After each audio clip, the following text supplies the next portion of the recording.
Hi, everyone, and welcome back to the Making Milestones podcast. It's been a little bit since I've put up an episode, so hello again. This one may be a shorter one because I'm nearing the end of my workday, and I just decided to do this on a whim because I have a lot of stuff to catch up on, and I also wanted to explain some of the process of what I'm doing with the things that I'm going to be catching you all up on. The first of which will be talking with the Mustangs. And then I also have some other exciting things that will be coming up quite soon or have already come out. Just briefly, I guess, so maybe the first of which is not the Mustangs. I lied.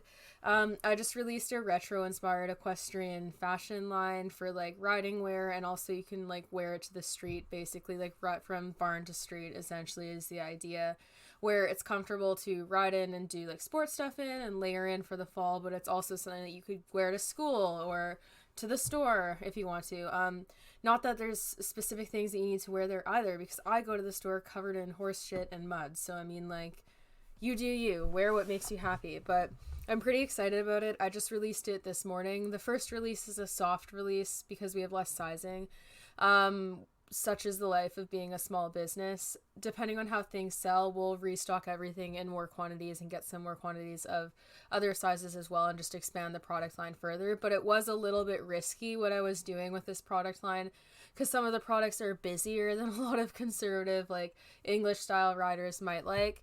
And it's just quite different in comparison to other equestrian fashion brands that I've seen, so I didn't know how it was going to be received, so I did order conservatively for this first order, so stuff will probably sell out in certain sizes quite quickly, and I'm going to be trying to get another restock prior to Christmas, but that may or may not happen, so I recommend checking it out soon. You can go on the milestoneequestrian.ca website and then click on the shop milestone page. But yeah, I just wanted to introduce that and then also just reiterate the fact that, like, I am continuously trying to expand my sizing. And I think that when people are the consumer, they don't necessarily realize the process of doing that when you're a small business and, like, how expensive it is. Like, for example, to even get, like, 3 units of one size in every size, and then also add, like, all of the extra sizes that I want to have, it's very expensive and it adds up, let alone if you're going to stock it in the quantities where you're expecting lots of people to buy it, where you're getting like 10 units per size, even for the less popular sizes that don't sell as well. So there's a lot of money involved, so it's really risky if you decide to get a bunch of sizes in new products that may or may not sell because you don't always get rid of them. You don't know how it'll really be received until it's released. So it's not an effort to be, like, exclusive and not include people of all body types and have, like, lots of different sizing. It's just a learning curve because even with, like, certain orders, when we're developing the size range, there's always going to be samples that are labeled a certain size but that I might not want to keep as that specific size because they could fit too small or too large, or there could be aspects to fit that need to be changed, but we still need to sell those units first if they're sellable. So again, like, the size range is constantly developing. If anyone's ever ordered something and had it be too small or not, like, be fitted to the size in the way that they think it should be, give me another chance at some point and just understand that, like, this is literally the process of trying to start a small business because you can't just nail sizing right away all the time in addition to getting the right quantities right away. So especially, well, maybe you can if you're like Kylie Jenner or something, but when you're me, you can't. So anyways, that's what I'm excited about. That's out now, so you can order now from the website. And I've also released some pairs of riding tights, some beanies that are in some really nice, fun fall colors that I would love for people to check out. So you can look at all that stuff on the milestoneequestrian.ca website. And I'm also doing a clinic next weekend on October 15th, and I'm selling online audit spots for anyone who's interested, and those are also on that website. If anyone would like to get an audit link to listen to the clinic at a later date. We're aiming to have it live, but that depends on how good service is at that given time. If service is not the greatest, cell phone service, then it'll just be a link after the fact, and then anyone who has questions can contact me after to ask their questions that they would otherwise be able to ask in, like, a Q&A format at the clinic. So anyways, to the elephant in the room, the Mustangs, probably what everyone is here to actually listen to. So I decided on a whim, well, not really on a whim, it was something I've been looking at doing for, like, a few years now. But the times have just never really lined up, and it's quite the road trip for me to go down and pick them up, even to the closest BLM corral. So I bid on a Mustang a couple of years ago, but then gas prices skyrocketed and the border closures happened with COVID. So I had no option of driving down there because I wasn't allowed to, because they were only letting people drive across who had like commercial hauling licenses. And then the cost to like hire a commercial hauler to pick up a wild horse would have been like $6,000 just to get the horse one way into Canada. So I passed on that one and didn't end up getting it. So anyways, this August online corral rolled around and I was like looking at some of the horses and they had a lot more available through the sales authority program or the sales strike program, which is the only one I can buy from if I don't want to have to leave the Mustang in the US for a year until it's titled. I can't go through their adoption program. I have to go through the sales program as a Canadian unless I decided to leave the horse in the US, which is not something I'd want to do. But this time around, there's a lot of options. Prior to this, a lot of the other ones I checked out, there was only like a few horses, like 1 or 2 sometimes. Sometimes maybe like 10. But this time around, they had like 5 pages of them. And there was a bunch of ones that I liked the look of. So like I shortlisted a bunch of them and had like a list of like, I don't know, 6 or 8 of them that I liked, including the 2 that I ended up picking. And then I just kind of bided my time and waited until the online corral. And then when it came around, I was like, okay, these are the 2 that I've narrowed it down to. I'm going to bid on both of them and just see what happens. And if like someone outbids me a ton, then I'm not going to take them. And I might go bid on something else that's not getting bid on so that I don't have to pay much above the $125 purchase price or don't have to pay above it at all. So anyways, no one bids on my 2 horses. So I won them.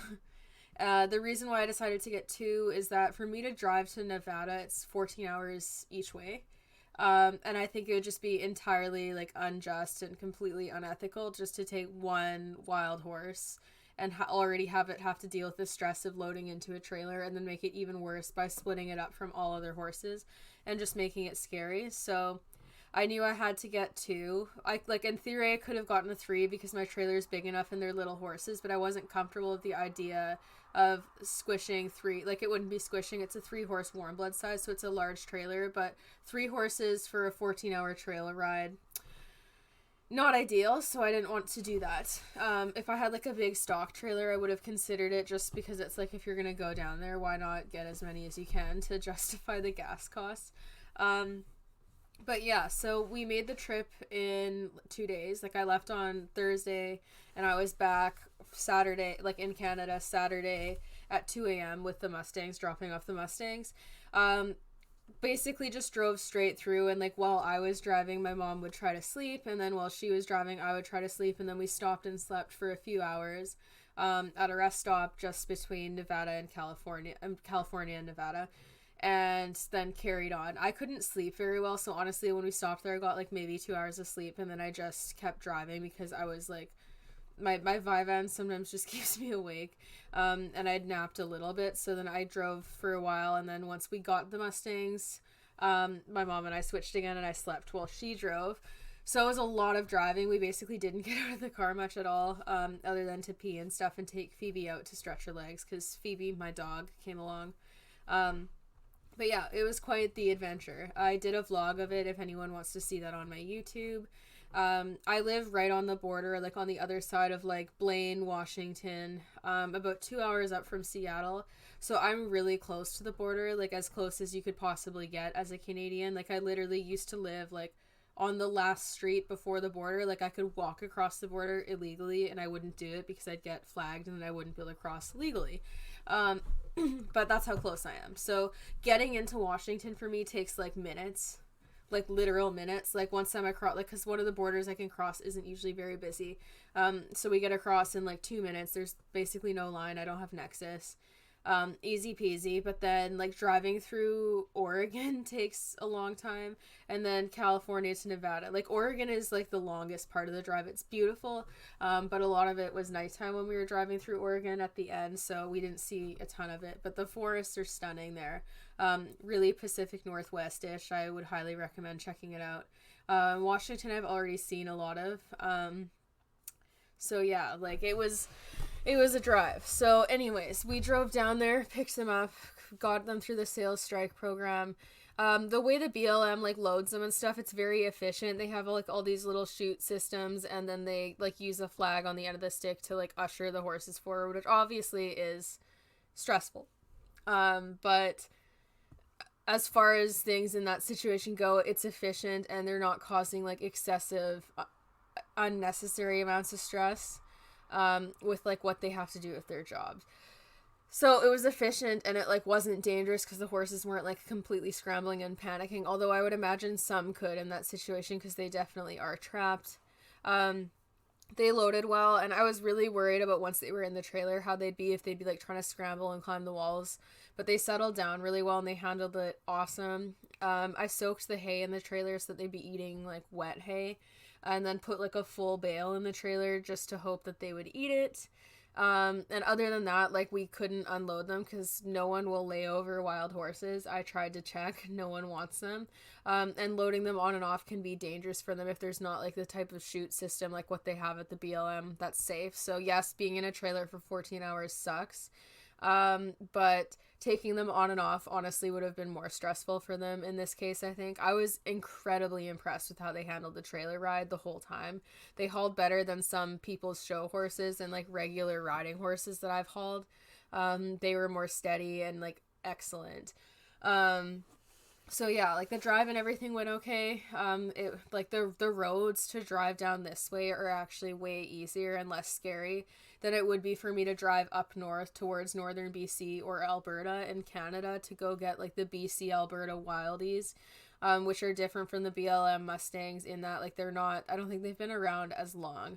And a lot of them are like feral horses that have like been bred on like large plots of farmers' lands or reservations and then have kind of flourished and created their own feral tribes. But the roads to get there are way, way more mountain driving, so it would be more in gas. And honestly, like a lot of the highways up that way, like, because I've driven them, because my boyfriend and I did a road trip into like the BC Alberta border this past summer. The roads are a lot scarier, way more mountain driving, but there's also like a lot of steep drops, narrow twists, narrow tunnels, and it's different. And honestly, I wouldn't have felt comfortable doing that drive with a trailer. Maybe now I would, now that I've done this much driving with a trailer, because that's definitely the longest I've ever done with a trailer. But the drive is way harder, and it would cost me way more in gas because it's just way more hill climbing. Like we did drive through mountains still to get down to Nevada, but they weren't as big as like Pacific Northwest, BC, Alberta, like Rocky Mountains, where I drove through. So that's kind of like the insight on like the decision to go down there to get Mustangs rather than driving up north, because it's actually about the same distance. Like it's only about like 2 hours difference for me to drive down to Nevada versus driving up to like the Dawson Creek auction in BC, or driving into Alberta. Like it's like 2 max 3 hours difference, but way more in gas, way more hill climbing, scarier roads, and gas costs in Canada are also more expensive. So not only would I be using more gas, I'm paying more for it.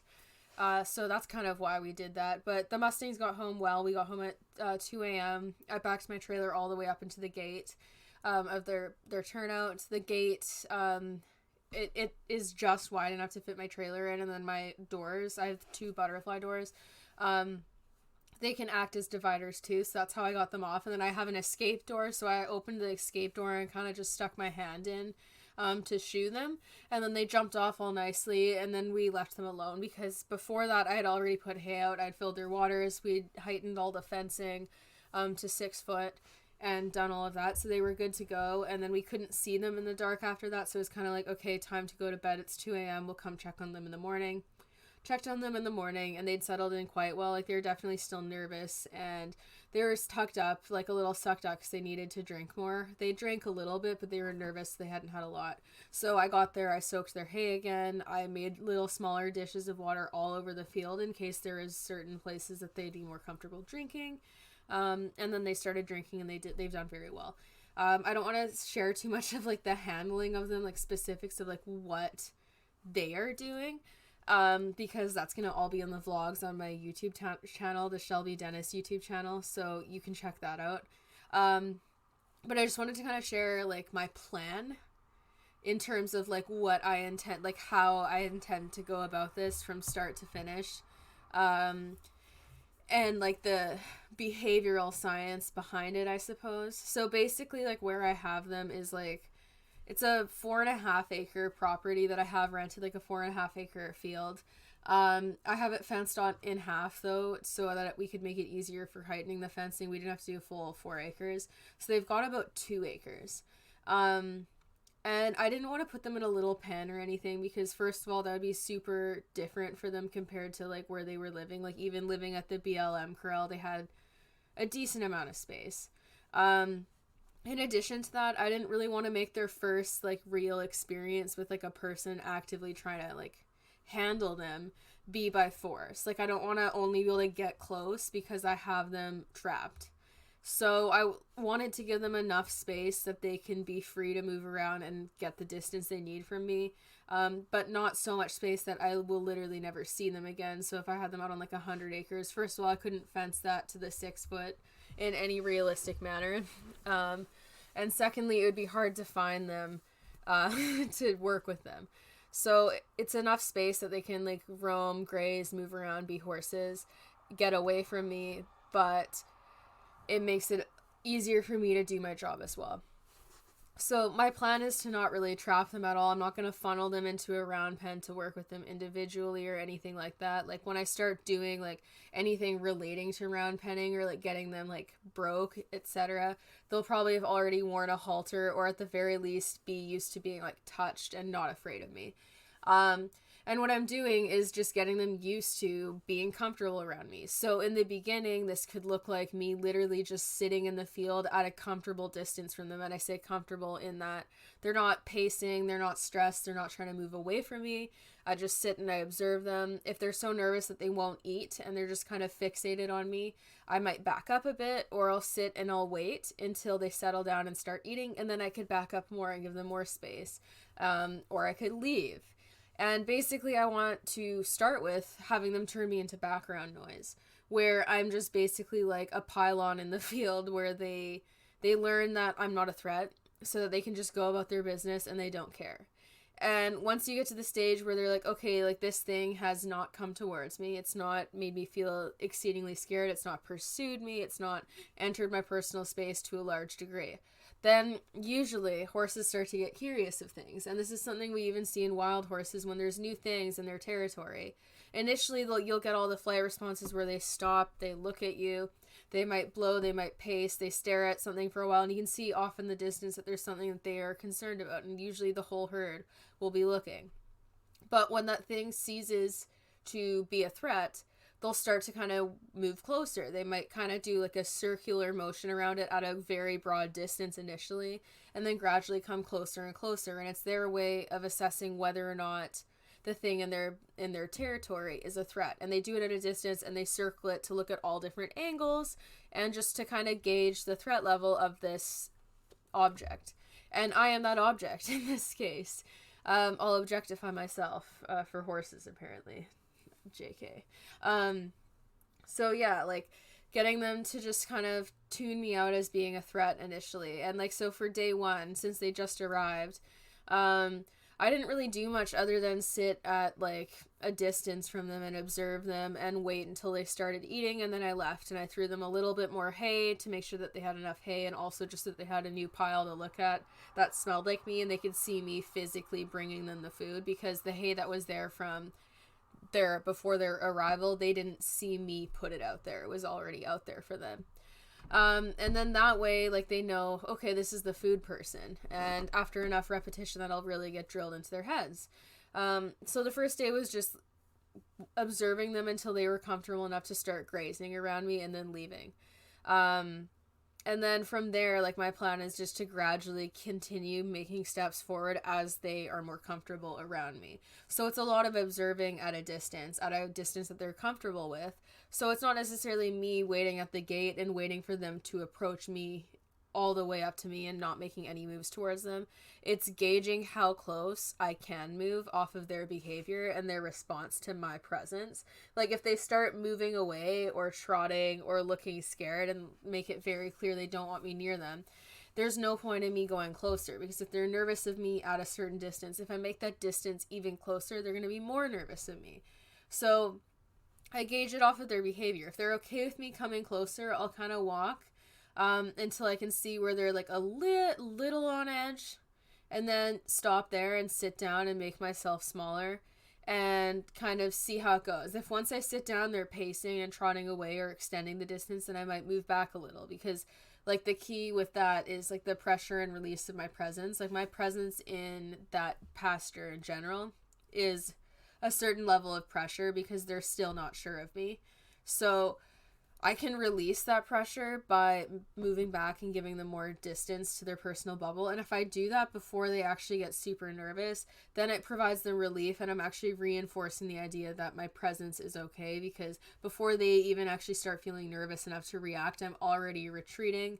In addition to this, like even if they take a few steps towards me sometimes, I could actually move back a little bit after they settle again and start grazing to give them more space, and then thereby kind of encourage them to continue approaching me. And since they've only really eaten forage, they're not really interested in eating like apples, pears, or any stuff like that. So realistically, the only rewards I can use at this point are hay or grass. And on day one, they definitely were not comfortable enough to come up to me for that, so I didn't even try. However, when I was to start using hay and grass, my plan was to ensure, first of all, that they have enough hay piles away from me to eat, because it would not be good if I made the only hay where I was standing, because then they wouldn't be able to eat and self-soothe unless they're right up beside me, and then that feels a lot more like coercive. So I don't want that. Like if they want to come eat the hay that I'm holding or the hay piles around me, I want them to choose to do that of their own accord, not because it's the only option. So I always give a few piles, but I kind of will pile hay in a little bit of strategic ways. I'll pile some hay far enough away where if they decide that they get nervous and need a break, they can go to that far pile, but then I'll kind of make a trail that starts to go closer and closer to where I'm sitting, so that they can practice natural grazing behaviors by nibbling at the little piles as they come towards closer to me to check me out and see what I'm doing. Provides them with something to do. It keeps them eating and chewing, and it kind of creates a trail in my direction to bring them closer. So that's kind of how I can use hay placement to encourage them to come closer to me without making it feel coercive, because they don't have to come close to me. They have a number of different piles to go to. Even if they want to move while eating, they can move in like a circle or go away from me. There's nothing that says they have to come right up to me, because I'll make so many piles that they have a lot of different options. And again, it's all about choice, because also like these animals were removed from the wild against their will. So I don't really want to start their journey with me by taking it against their will. I actually want it to be like a friendship. I want them to choose to be around me and be my friend, because I think that'll set a better rapport for our relationship and partnerships going forward. I can't change the fact that they were taken from where they lived wild. And I can't change the fact that that needs to happen for population control and the like. But I can make their first intro to people a positive one and show them that like I'm not going to take stuff from them against their will.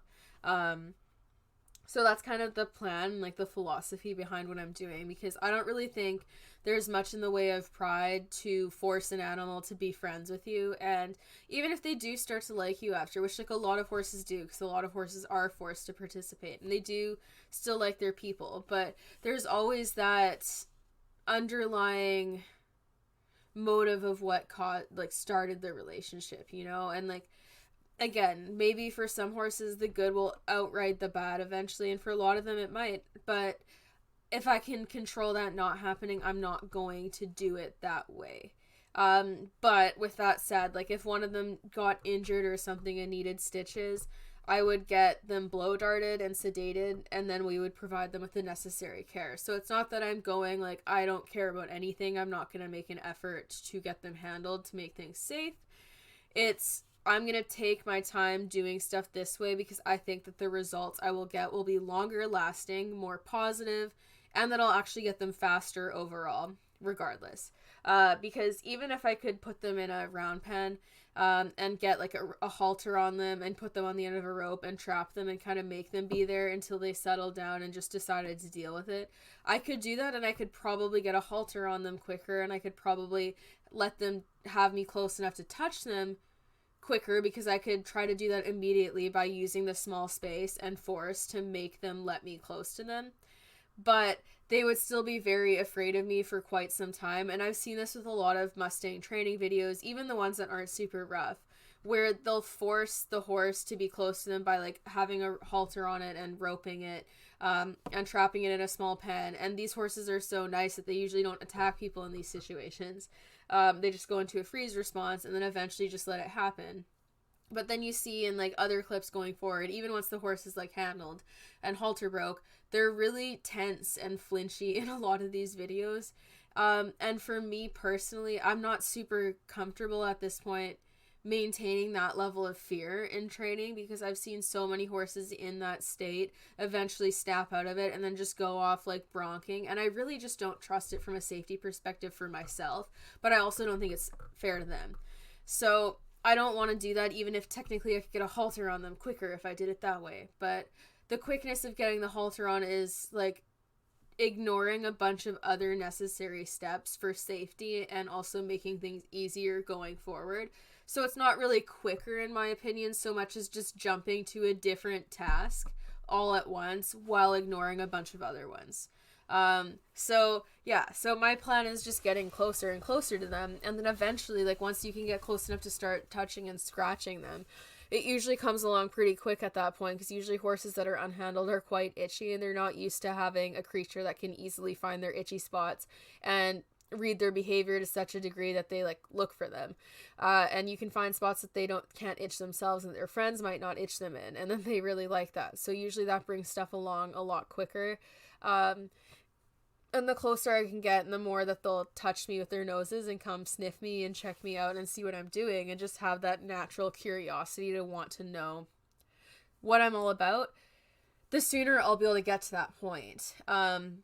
Because as it stands now, they've been here for less than a week, and I've already made, in my opinion, some pretty big groundbreaking strides. And it's remarkable to see horses that are like wild like this, and animals that honestly they don't really have any reason to want to come up to me. Like, if you look at it from the standpoint of like they have all the food and everything that they need, and even just from what I watched at the BLM holding facility, when people are coming in to like deal with them, a lot of the times they're being shooed away, not in like a mean way. Like, it's not like they're beating them or anything. They have a flag at the end of a stick and the horses are all afraid of it. So even if they just flap the flag, they run away. But a lot of the times people are around them then when they're getting like shuffled and moved from pen to pen, or like measured for like their sales photos, or getting video taken for the online corral, or getting their hooves trimmed, getting dewormed and stuff like that. It's usually for things that are unpleasant and it's a little bit scary. And like, yes, people do go in to like throw hay, but the horses all move away from them and then go get the hay once it's more safe, once the person leaves. So a lot of the time people are around them, they're being asked to move from place to place and not be near the humans. So in my eyes, just from like what I saw and have seen from other videos from Mustang captures and stuff, they have been conditioned to view people as, okay, we need to extend our distance from this creature. We need to move because consistently we are being made to move. And yes, sometimes they bring food, but then they leave. And when they leave is when they go to get the food. So the leaving is actually like the relief of the presence, of an entity that otherwise makes them feel like they need to move out of the way and get out of the way, which is a scary feeling. And that's what they've been conditioned to do, because even if you look at like how they're rounded up and stuff, like there's a lot of these little pieces where they're taught to not want to be around people. So the fact that they're willing to choose to be curious of me, even when they have this history of people constantly asking them to move away from them and get out of their space, it's really special. And that's what I want, because also like outside of them being wild horses with minimal experience with people, the fact that the only experiences they've really had with people have been about pressuring them to move away, it's created a learned history that makes it be safer to not be around me. So it is an honor when they choose to be around me. And I don't suspect it's going to take very long to get much done with them, because like, again, like I go there to take care of them on a daily basis. And even just the act of bringing hay in every time I go and never asking them to move. And like when they come up to me, I don't scare them. I don't try to make a move to pet them immediately, even if I would like to. I try to keep everything like under threshold and not send them into a frenzy. So I'm building this rapport that I'm a safe person to be around and that I also bring things that they like. And if I do that on a daily basis, I think it's actually going to happen quite quickly, because now I've had 5 days in a row where they're seeing the same people who are doing the same things, and there's some consistency. And they're learning now through that learned history that these things are getting safer. So I really don't think it's going to take very long. And I'm excited to show the process, because I think a lot of people underestimate like how fast going slow can actually be.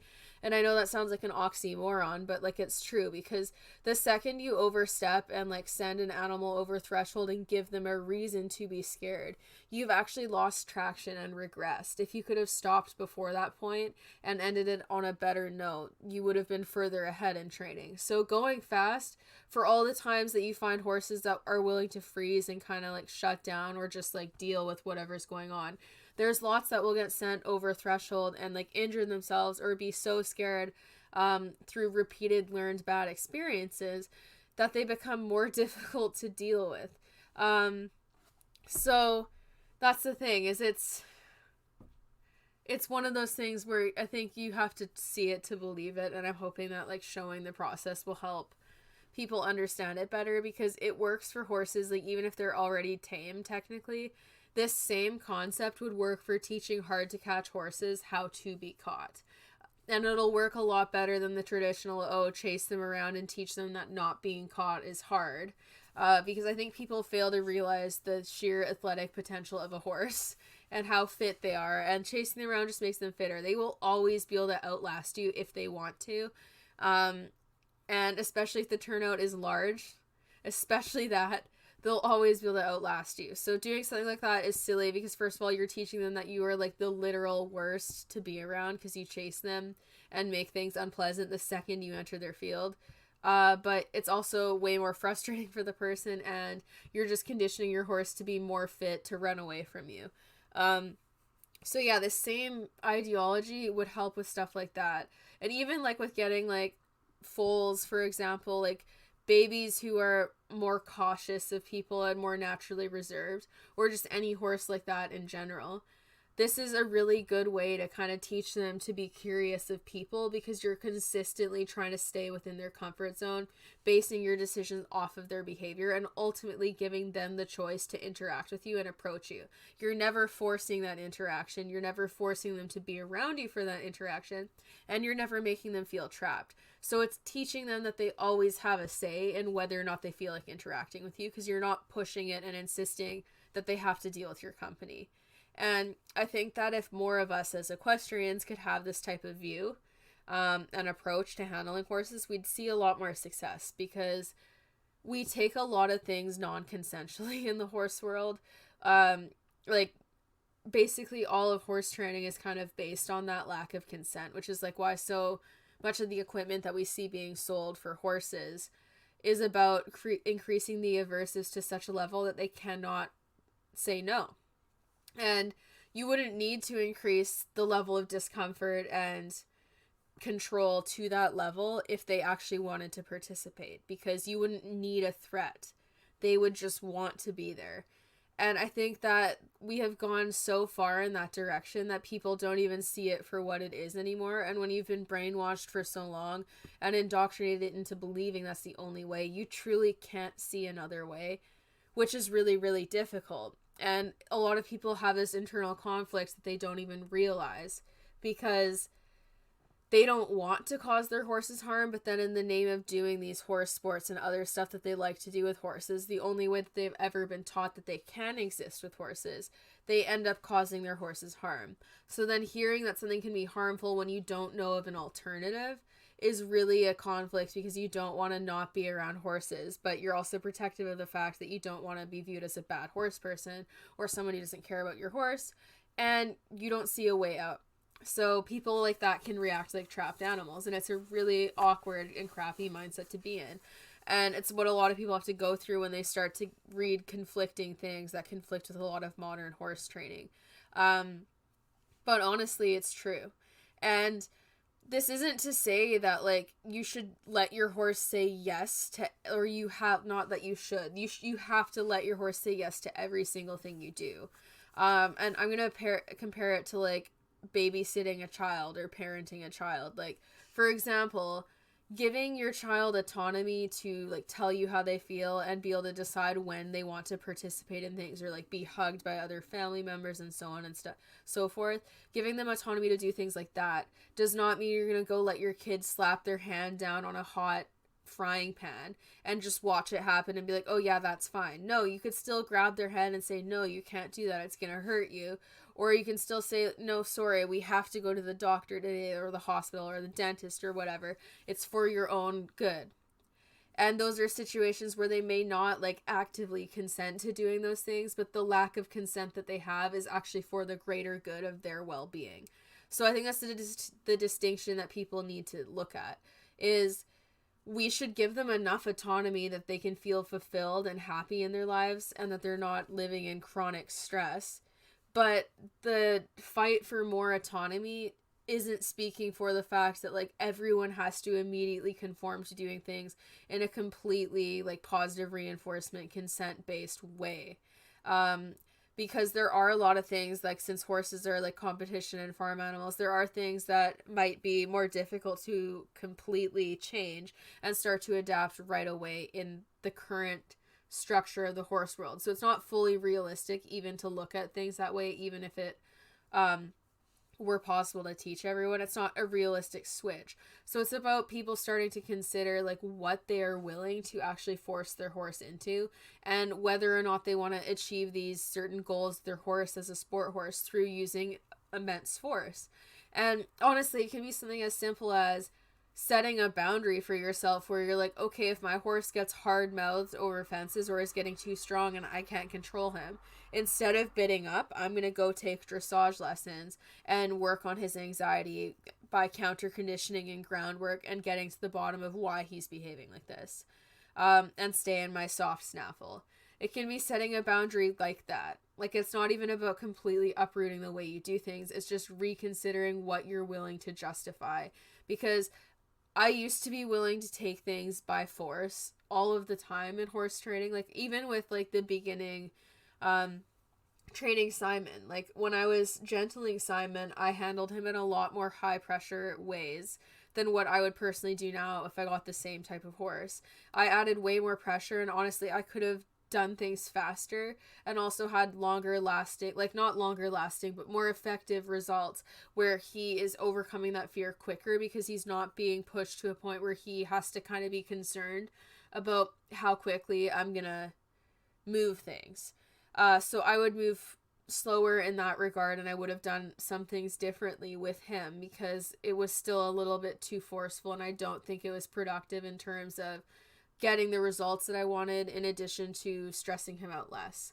And honestly, like, if you can't look back at stuff that you've done with horses in the past and see things that you would change for the better, then you gotta question how much you've actually been learning over the years. Because even in areas where you're proud of what you've done and think that you've done a good job, usually if you look, you can go, okay, yeah, here's some mistakes that I made that I would change now. And it can even be like 15 minutes following a session. You can look back at it and reflect and go, oh, I lost my patience a little bit there. Oh, I pushed this session a little too long and the horse lost interest, and I could do better next time.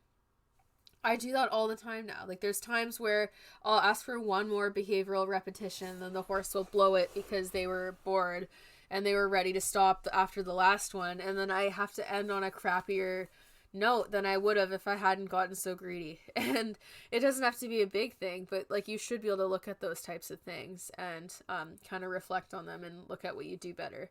And that's kind of what I'm trying to do with the Mustangs, is just sit back and enjoy myself and take my time with them, because there really is no rush. We're going into winter. They're both 3-year-olds. I'm not dying to be sitting on their back right away. They just got trimmed before I picked them up. They're definitely like either sedated or roped or put in a chute or something for trims, which again goes into my whole thing about a lot of stuff that they've had done with them being taken completely non-consensually and completely by force. And also just teaching them that like humans' presence is inherently threatening and scary. But so I'm not really in a major rush for anything. And again, like if there's a vet reason for them to need to be seen immediately and that I need to be able to handle them, we'll deal with it using chemical restraints such as sedatives. But realistically, like the speed at which this is moving thus far is actually faster than what I was expecting. So it is a pleasant surprise. I knew it was going to work. Like I didn't have doubts about me not being able to do this. I knew it was going to work, but I thought it would take longer. I thought their trailer ride here would be more stressful, and I thought they'd be a lot more afraid of us after these few days still. I didn't think that they'd show the curiosity and interest that they have started showing this quickly. So I'm really happy with the results of that, and I just encourage people to check out the vlogs because I think it's pretty cool, and I'm honestly really, really proud of them. And it's really cool to watch. It's like a meditative experience, just sitting there and like waiting for them to want to approach. And it's been a lot of fun. So I appreciate everyone who helps to make this possible. Patreons found out about all of this first. They found out back in August, and they also get first access to all of the vlogs associated with this. They get early access. So I thank you again to all the patrons who helps make this happen. And if you're interested in subscribing and becoming a Patreon, you can join my Patreon for as little as $1 a month on patreon.com/SDEquus. That's patreon/SDEquus. And there's a .com between that and the slash. And yeah, you can do it for as little as $1 a month, or if you want training help, you can select one of the higher tiers. There's a lot of cool stuff that I put on there, and I've been doing lots of tutorials and stuff that I've uploaded. So for anyone who's wanted to learn about some of the stuff that I've talked about, you can go there. And there's also going to be more live Q&As and stuff, especially going into the winter, where the weather isn't as good to film as many tutorials. So I'm going to be doing a lot more Q&As and like talking style videos that you can check out. So yeah, I really appreciate everyone who has supported and helped make this possible. And yeah, there's a lot of stuff that I have in the works right now that I'm really excited to share about. Sorry.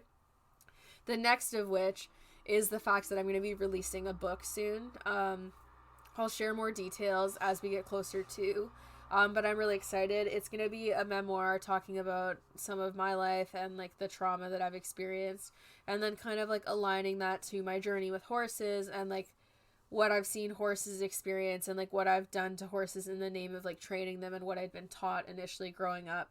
In addition to talking about like training theory and how I train horses and just like my belief system in training and talking about that as well. So it has like a part 1 and part 2. The part 1 is talking about my life and my experience and like the traumas that I have been through. And then part 2 is more about talking about the training end of things and the horse industry. So I'm really excited to share that with you. And I'll keep everyone posted once I have more information. But I'm finally at a point where I have finished the book. It has been edited, and I'm happy with the result. I can't keep adding stuff because there's so much I can talk about. I'm going to need to write more than one book eventually. But yeah, so stay tuned for that on my pages. And then, like I said at the beginning of this, there's the retro line, and I've also released some other riding pants and like riding tights, winter toques / beanies if you're American. Satin lined dad caps with the logo on them that I'm really excited about. They keep your hair feeling way better, honestly. I'm not even just saying that just because they're my hats. I've been wearing them all the time because my hair looks so much better after wearing them, especially for curly headed queens, kings, and royal figures. Yeah, it's just great. So yeah, I'm really excited about all that, and I hope that you guys check it out. You can look on my milestoneequestrian.ca website at the Shop Milestone page. There's also still some remaining pre-order quantities for the new Dallas lunging bridle that I'm releasing, and some other cool stuff on the go. But yeah, check out the YouTube channel if you haven't watched any of the vlogs, and I'll continue to update on how things are going with the Mustangs, and I'll do a more comprehensive podcast on like my teaching style with this process once I've released more of the blogs, because I can't talk because I don't want to spoil anything. So anyways, thank you for listening, everyone. Check out my shop, check out Patreon, and And don't forget to share this if it resonated with you at all. I really appreciate it. Sharing, liking, commenting, even thinking about or listening to my podcast or any of my stuff. It all really helps, and I couldn't have done any of this without all of you guys. So I really appreciate it, and I hope everyone has a fabulous night.